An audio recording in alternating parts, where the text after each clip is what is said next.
think of this is just two-dimensional. Fascia is three-dimensional. Keep that in mind, okay? Watching our purses over there.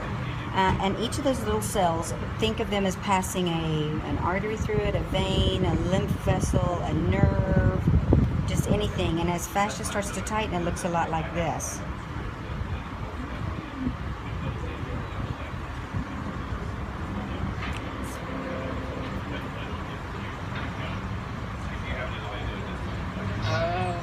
So you'll see the strain patterns. Again, this is just a two-dimensional fabric. If you were doing this three-dimensionally, you know, if we could potentially go down and up and over, you would see all kinds of strain patterns that could twist, or, you know, go from front to back, side to side, up, down. And then you think about the compression. The research does actually show that it's like 100 cubic, let's see, there's 100 pounds of pressure per cubic centimeter of fascial restriction when it's fully bound. 100 pounds of pressure, think about that. An artery trying to survive under 100 pounds of pressure. And they somehow do. So your whole body, you hold that out again. So yeah, think of a person, think of all of this in the shape of a person, and within that shape is embedded bone, muscle, organs. It's embedded within the fascia. So the fascia is three-dimensional.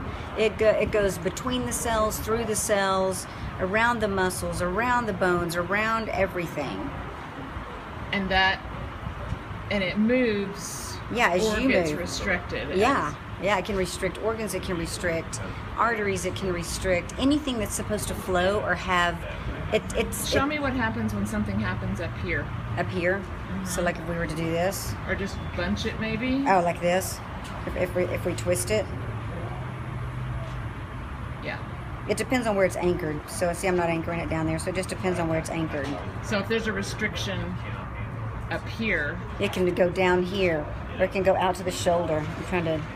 It can go in any plane, path of least resistance. So it's not even, you can't even really predict where it's going to go because every body's different.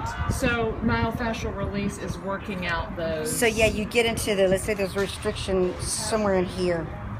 So we would go in and hold the restriction and just wait for it to slowly soften from wherever it's being anchored, and it'll slowly start to unwind and release as you meet the tension. You can't force the tension, you have to meet the tension, because if you force it, you know, it's going to get tighter.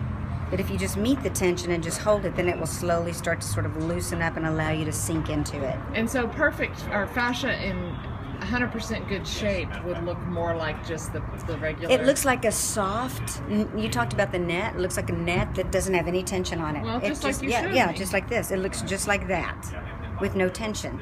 And as you start to add tension in whatever plane, then you start to see the lines of pull. Okay, great.